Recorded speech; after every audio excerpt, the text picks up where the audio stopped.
گرو کرنے کے لیے ضرورت نہیں پڑتی، وہ کسی بھی کھیت میں گرو کرتا ہے. اور سب سے بڑی بات یہ کہ بسائڈس کہ ہم اس کا جین ماڈیفائی کر سکتے ہیں، وہ 1 سال کے اندر وہ اتنا بڑا ہو جاتا ہے کہ اس کا کوئی بھی آرگن آپ لے کے انسان میں لگا سکتے ہیں. اگر آپ 1 سال میں اس ایک پک سے تقریباً 7 جانیں بچا سکتے ہیں. آپ 2 کڈنیاں لے سکتے ہیں، لیور لے سکتے ہیں، ہارٹ لے سکتے ہیں، پینکریاز لے سکتے ہیں. اور یہ سائز بھی بڑھتا رہتا ہے پھر ان کا انسان کے اندر نہیں بڑھتا، کیونکہ جو پک کی ضرورت کے لحاظ سے اور اس کی گروتھ کے لحاظ سے، اور اس کے علاوہ ہم نے ایک جین بھی ڈالی ہے جس سے وہ اس کا سائز کو ہم کنٹرول کر سکتے ہیں، اور اس کو موڈیفائی بھی کر سکتے ہیں. اچھا ایک چیز جو اگر اس پہ یورپ میں یا امریکہ میں تو اس پہ بحث ہوتی ہوگی، کیا یہ اخلاقی طور پہ ٹھیک ہے کہ ایک انسان کو مار دیا جائے، ایک جانور کو مار دیا جائے اس کا ٹرانسپلانٹیشن؟ آپ کو پتہ ہوگا کہ ہمارے ملک کے علاوہ دنیا تمام میں سور کو جو ہے کھایا بھی جاتا ہے، اور وہ سب سے مشروب ان کا غذا ہے. اور صرف امریکہ میں 90,000 پگس کو ایک دن میں سلاٹر کیا جاتا ہے اس مقصد کے لیے. تو ہم نے سوچا کہ بھئی کہ اگر 90,000 کے بجائے اگر ایک پگ آپ دن کا سلاٹر کریں صرف اس مقصد کے لیے جس سے ایک اور انسان کی جان بچے، تو وہ ایتھیکلی ایکسیپٹیبل ہوگا، اور وہ ہے. اور ہم بہت سارے لوگ جو ہے نا اس کو ایکسیپٹ کر لیا. اور اس کے بعد جب آپ اس آدمی کے پاس جاتے ہیں جس کو ایک دل یا کسی اور آرگن کی ضرورت ہے، آپ مجھے کوئی ہیلدی آدمی سے پوچھیں گے، وہ کہے گا نہیں مجھے نہیں چاہیے کسی جانور کا دل. لیکن میں نے جیسا کہ اپنے یہاں پریزنٹیشن میں بتایا ہے کہ جو لوگ کو ضرورت ہے اور ان کو وہ ڈیسپریٹ کنڈیشن میں ان کو نہیں مل رہی چیز، وہ کہتے ہیں کہ بھئی ہم کو آپ جس طریقے سے بھی دیں.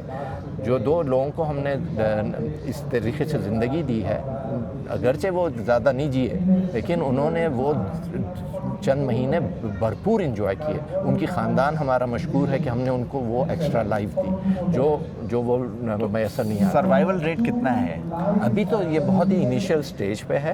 ابھی جو ایک کڈنی چل رہی ہے وہ تقریباً 4 مہینے تک چل رہی ہے، لیکن یہ آہستہ آہستہ بڑھے گا. یہ کیونکہ جب اس سے پہلے ہم ایکسپیریمنٹس کرتے تھے جانور کا دل جانور میں ہی لگانے کے لیے، اب جب انسان میں جا رہے ہیں تو ہم کو نئی چیزیں پتہ چل رہی ہیں جو جانور یا تو اچھا ان کے مرنے کی وجہ کیا تھی؟ کوموربیڈیٹیز تھی یا نہیں ریجیکشن بھی ہوتی ہے؟ ہاں کوموربیڈیٹیز ہوتی ہیں، کیونکہ ہم کو اسی جانور کی اجازت ملی جو کہ بہت ہی اس انسان کے اندر کرنے کی اجازت ملی جو کہ بہت زیادہ وہ تھا اپنے بیمار تھا. اچھا سر ایک چیز اور بتائیے کہ بس مختصر اس کو کرتے ہیں. ہمارے یہاں اعضا عطیہ کا رجحان بہت، آرگن ڈونیشن کا رجحان بہت دنیا بھر میں ہی کم ہے لیکن پاکستان میں تو بہت ہی کم ہے. اس کو کیسے بڑھا سکتے ہیں؟ تو اس کو سب سے بڑا ہمارا ریسٹرکشن جو ہے وہ ریلیجیس ریسٹرکشن ہے، جس کے لیے میں نے آپ سے کہا کہ ہم نے ایک کانفرنس کی کچھ دن پہلے، اور میں اس سے بڑا ہی متاثر ہوا کیونکہ ہمارے مختلف علماء نے یہ کہا کہ بھئی کہ اگر جان بچانا ہے تو وہ ہر ریلیجن کی ریسٹرکشن سے اوپر چلا جاتا ہے. کیونکہ آپ کو معلوم ہے کہ جان بچانے کے لیے بعض دفعہ انسان کا گوشت بھی کھا سکتے ہیں، سور کا تو دور کی بات ہے.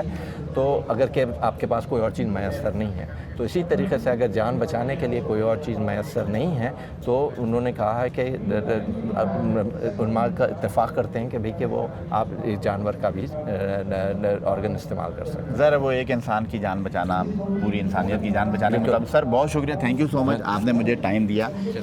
یہ تھے جی پروفیسر منصور محی الدین صاحب، امریکہ سے آئے ہوئے، اور ان کا یہی کہنا تھا کہ زینو ٹرانسپلانٹیشن کا مقصد یہی تھا کہ جو کیا ہے کہ دنیا بھر میں جو ہے آرگن ڈونیشن جو ہے اس کا رجحان بہت زیادہ کم ہو گیا. اعضا عطیہ جو ہے وہ ہمارے یہاں بھی بہت کم ہے، جب کیونکہ ایک انسان کو بہت ساری چیزیں اس کی ضرورت ہوتی ہیں، اور ہمارے ہاں جو بعد از مرگ اعضا عطیہ کا رجحان ہے وہ لوگ دیتے ہیں، لیکن بعض اوقات جب انسان نیئر ٹو ڈیتھ ہوتا ہے اس کے گھر والے جو ہے رکاوٹ بن جاتے ہیں کہ ہم یہ آپ کو نہیں دے سکتے. تو یہ ایک اویئرنیس کی ضرورت ہے اس پہ، کیونکہ ایک انسان کی جان بچانا پوری انسانیت کی جان بچانے کے مترادف ہے. یہ تھا آج کا ہمارا ولاگ. مجھے اب تک کے لیے اجازت دی ہے، لیکن جانے سے پہلے لائک اور سبسکرائب ضرور کرتے جائیے گا. بہت شکریہ، السلام علیکم.